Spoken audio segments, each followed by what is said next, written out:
माता पार्वती जी अपना पूरा बचपन भगवान शिव की अविरल भक्ति में लगा देते हैं। माँ जगतजननी जगदम्बा अम्बा माँ पार्वती जी का ऐसा कोई समय जाता नहीं है जिस समय पर माँ भगवान शंकर की पूजन नहीं करती, साधना नहीं करती।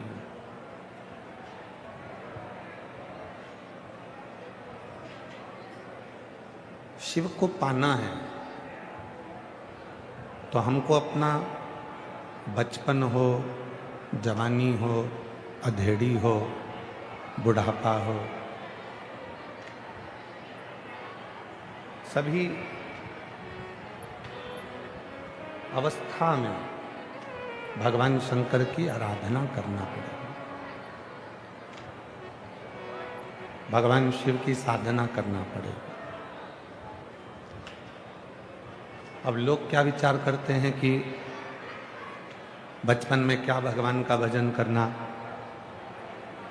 अभी तो बाल्यावस्था है, छोटी अवस्था है, इसमें क्या भगवान का भजन करना।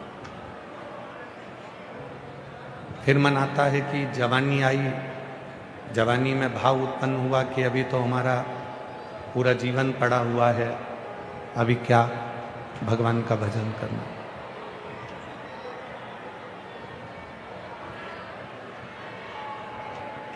फिर आ जाती है अधेड़ी, जिसमें व्यक्ति अपने मन को ये विचार कर लेता है कि मुझे मेरे बच्चों को पालना है, विवाह हुआ है, उसका भार है मेरे ऊपर, परिवार को लेकर चलना है, सबको साधना है, अभी क्या भगवान का भजन करना। ऐसे करते करते करते करते हमारी पूरी जिंदगी निकल जाती है। और मेरी जीजियों,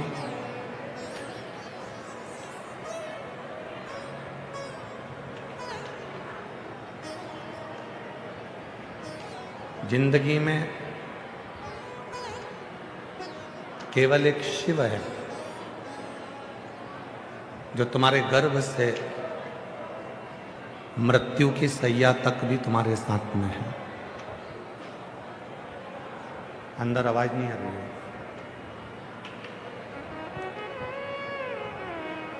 तुम्हारे जन्म से लेकर जब तुम गर्भ में रहते हो, गर्भ से लेकर मृत्यु की सैया तक शिव तुम्हारे साथ में रहते हैं। और मैंने तेरे ही भरोसे बाबा, तेरे ही भरोसे हवा में उड़ती जावागी, बाबा डोर है तो छठी नाम कटी जावागी। भोले मैं तेरी बदन, शंभू मैं तेरी बदन, हवा में से उड़ती जावागी, बाबा डोर है तो छठी नाम कटी जावागी। भोले मैं तेरी बदन। हमारे आपके जन्म लेने से भी पहले शिव हमें स्वीकार कर लेते हैं, और जब हमारे प्राण छूटते हैं, जब प्राण जाते हैं, तब भी शिव हमारे पास में खड़े रहते हैं। अब दुनिया के लोगों को क्या लगता है कि मेरा परिवार, मेरा कुटुंब, मेरे रिश्तेदार, मेरे नातेदार केवल यही मेरे हैं। तो शिव पुराण कहती है जब विपदा की घड़ी आती है तो जितने हमें अपने नजर आते हैं ये सबसे दूर खड़े नजर आते हैं, केवल एक अपनी श्रद्धा विश्वास और शिव अपने पास है।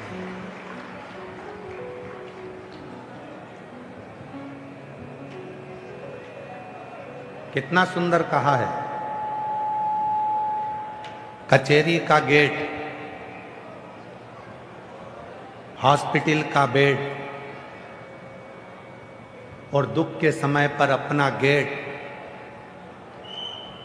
तीन चीज का स्मरण करिएगा, कचेरी का गेट, हॉस्पिटल का बेड और दुख में अपना गेट पर जो भी खड़ा मिले समझ लेना कि वही अपना है, बाकी के सब व्यर्थ है, बाकी का कोई अपना नहीं। कोर्ट कचहरी का काम आया, सबको फोन लगाया, कोई आकर नहीं खड़ा हुआ। हम आपसे एक बात पूछते हैं, आपके मोहल्ले में, आपकी कॉलोनी में, आपकी सोसाइटी में, आपके रिश्तों में, आपके नातों में आप जाकर देखिएगा, शादी हो रही है किसी की, उसकी शादी में 1000 लोगों का भोजन हुआ, उसकी शादी में 800 लोगों का भोजन हुआ, उसकी शादी में 1500-2000 लोगों का भोजन हुआ।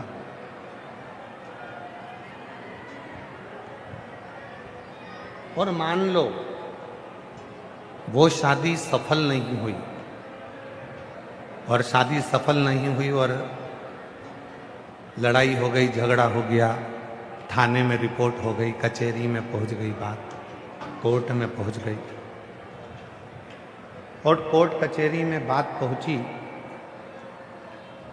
और वहां तुमको गवाही के लिए नाम लिखा दिया गया, तो तुम तुरंत झगड़ा करने पहुंचोगे कि हमारा नाम क्यों लिखा। शादी में भोजन करने वाले 1000 थे, दूल्हे के घोड़े के आगे नाचने वाले 100-200 थे, रिसेप्शन में महिला संगीत में नाचने वाले 100-200-500 थे, पर जब तलाक की बात आई, दोनों का संबंध नहीं जमा, तलाक होने लगा। अब उस तलाक में जो 1000 लोग थे उन सबका नाम लिखा कि ये खाना खाकर गए थे, इनसे पूछो कि लड़का लड़की में क्या दोष है। 500 आदमी का नाम लिखा, उनसे पूछा जाए कि ये लड़का लड़की का तलाक हो रहा है, इसमें लड़की अच्छी है कि लड़का अच्छा है। दुख में, कचेरी में कोई तुम्हारे साथ में खड़ा नहीं मिलता, हॉस्पिटल के बेड पर एक दिन लोग देखने आ जाएंगे, वो भी लोकाचार की भाषा में, दिखावे की भाषा में, पर हॉस्पिटल के बेड पर भी कोई तुम्हारे तरफ साथ खड़ा नहीं मिलता। दुख के समय पर तुम्हारे दरवाजे पर कोई खड़ा नहीं मिलता, तो फिर कैसे कह दें कि ये तुम्हारे रिश्तेदार हैं, ये तुम्हारे नातेदार हैं, ये तुम्हारे अपने हैं? कोई नहीं।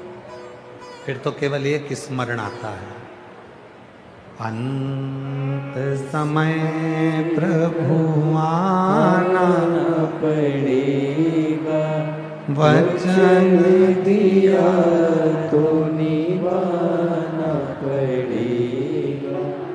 आए ना आए प्रभु कुटुंब कबीला, अंत समय प्रभु आना पड़ेगा, वचन दिया तो निभाना पड़ेगा। फिर एक बात स्मरण में आती है कि अंत समय में फिर वही शिव एक हमारा है।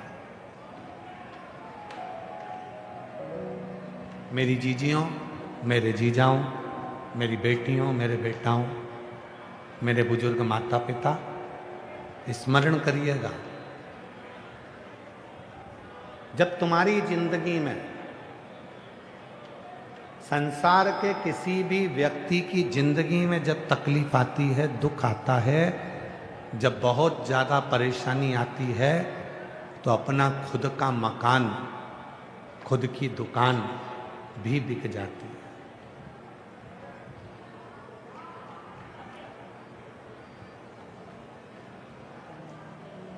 जब जिंदगी में दुख आता है,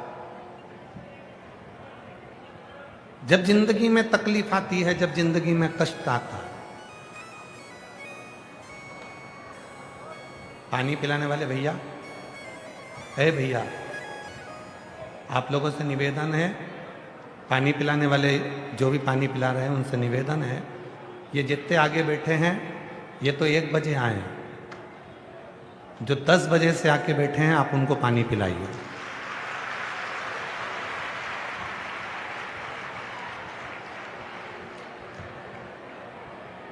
ये सब 1 बजे आए हैं जो आगे आगे बैठे हैं।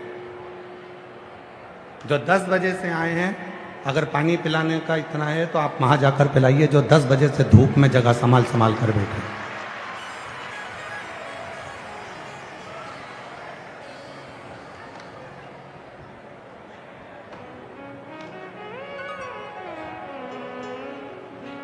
शिव तत्व कहता है। और पानी पीने वालों से भी निवेदन है, आपको हमने कहा था कि कथा में आओ तो 2 बाटल लेकर आओ।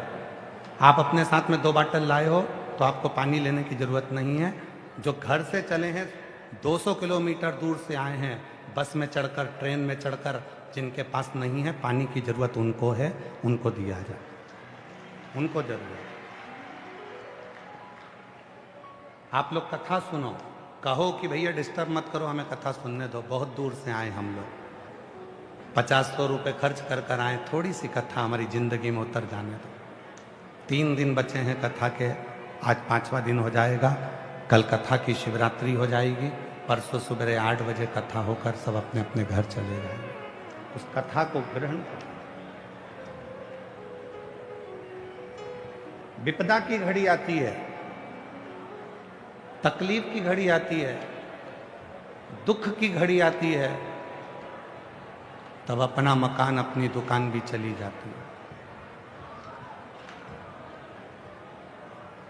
सब कुछ समाप्त हो जाता है, तब कोई नहीं आता। आपका कोई रिश्तेदार ऐसा नहीं होगा कि आपके ऊपर 10 लाख का कर्जा हो गया, उसमें से 5 लाख रुपए कोई रिश्तेदार तुमको दे दे। बोलो देगा क्या? जम के बोलो, देगा? नहीं देगा। बोलो जी जी हो, देगा कोई? नहीं। दुख है, तकलीफ है, कष्ट है, परेशानी है। रिश्तेदार का मतलब क्या होता है कि अगर कोई दुख में है, तकलीफ में है, कष्ट में है, परेशानी में है, तो उसको थोड़ा सा सहयोग प्रदान करो, कुछ मत करो। शिव महापुराण की कथा तो यहां तक कहती है कि तुम किसी का कर्जा नहीं चुकाते सकते तो मत चुकाओ। आप किसी का कर्जा नहीं चुका सकते, मत चुकाओ। शिव पुराण कहती है बस इतना तो कर सकते हो कि आप अपने रिश्तेदार जो कर्जे में डूबा हुआ है, तकलीफ में डूबा हुआ है, उसके बच्चों को पढ़ा तो सकते हो, उसको एजुकेशन तो दिला सकते हो, उसकी चिकित्सा तो करा सकते हो। ये भी एक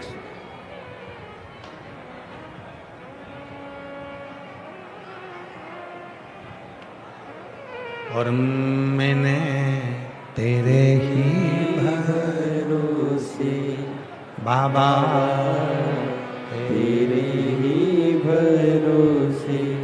आप उसको धन मत दीजिए, आप उसको पैसा मत दीजिए, आप मत चुकाओ उसका कर्जा, पर इतना करो, आप किसी मंदिर में भी 1 रुपया दान मत करो, आप किसी महाराज को भी मत दो, आप किसी मठ को भी मत दो, आप तो किसी को मत दो, पर एक काम करो, अपने रिश्तेदार को देखो, अगर वो बहुत ज्यादा परिस्थिति से डाउन है, परिस्थिति से बेकार है, तो उसके बच्चों को पढ़ाने में अपना पैसा खर्च करो, उसको पढ़ाने में अपना पैसा खर्च करो। अपने मोहल्ले में देखो, अपनी कॉलोनी में देखो, अपनी सोसाइटी में देखो, अगर कोई बहुत ज्यादा बीमार है, उसके पास में दवाई का भी पैसा नहीं है, तो उसके लिए खर्च करना प्रारंभ करो, मत दो आप किसी।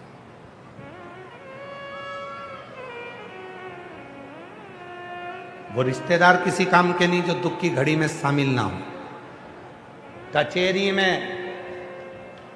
कचेरी के गेट पर, हॉस्पिटल के बेड पर और दुख की घड़ी में तुम्हारे गेट पर जो खड़ा मिले समझ लेना वही तुम्हारा रिश्तेदार है, बाकी के सब बेकार, बाकी का कोई नहीं।